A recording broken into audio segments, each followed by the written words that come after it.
ஒரு அடர்த்தியான காட்டுல ஒரு பெரிய புலி வாழ்ந்துட்டு வந்துச்சு. அந்த புலியோட கர்ஜனையை கேட்டாலே அந்த காட்டுல இருக்கிற எல்லா மிருகங்களும் ரொம்ப பயப்படுவாங்க. அதனால யாரும் அந்த புலி இருக்கிற பக்கம் கூட போக மாட்டாங்க.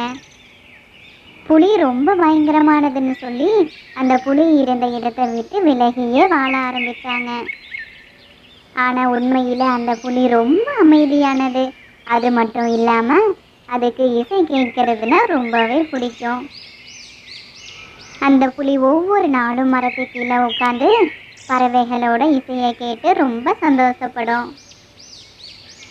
பிற மிருகங்களோட தவறான புரிதலால அந்த புலி தனிமையில வாழ்ந்து வந்துச்சு. ஒரு நாள் காட்டுல கடும் காற்றும் மழையும் அடிச்சிச்சு. அந்த காட்டுல மரம் ஒன்று உடஞ்சி அந்த குயிலோட கூட்டு மேல விழுந்துடுச்சு. அந்த குயிலோட சிறகும் அதனால காயமாகிடுச்சு. அந்த குயிலால பறக்கவே முடியல. யாரும் அதுக்கு ஹெல்ப் பண்ணவும் வரல. அப்பதான் அந்த புலி அந்த குயிலை பார்த்துச்சு. மெதுவா குயில் இருக்க பக்கம் நடந்து போச்சு. இதை பார்த்துட்டு இருந்த மற்ற பறவைகள் எல்லாமே அந்த புலியை பார்த்து ரொம்பவும் பயந்தாங்க. அவங்க நினைச்சாங்க, இன்னைக்கு இந்த குயில் அந்த புலியோட சாப்பாடாக ஆக போகுது அப்படின்னு நினச்சி ரொம்பவும் கவலைப்பட்டாங்க.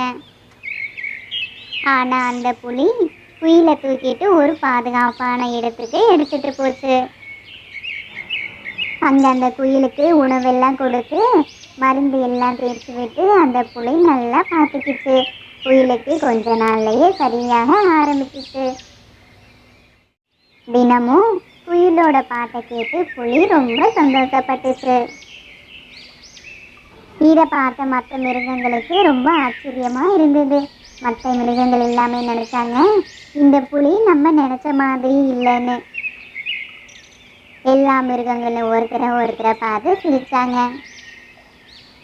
எல்லா மிருகங்களும் அன்னையிலிருந்து புலிகிட்ட ஒரு நல்ல நட்பாக பழக ஆரம்பித்தாங்க. குயில் அந்த புலியோட நல்ல நண்பனாக இருந்துச்சு.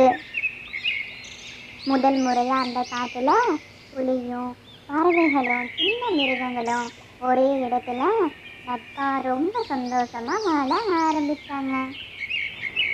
இந்த கதையிலிருந்து நம்ம தெரிஞ்சுக்கிறது என்னென்னா, ஒருவரோட தோற்றத்தை பார்த்து யாரையும் மதிப்பீடு செய்யக்கூடாது. அவரோட நல்ல செயல்களே அவரை சிறந்த நண்பராக்கும். Please like, share and subscribe.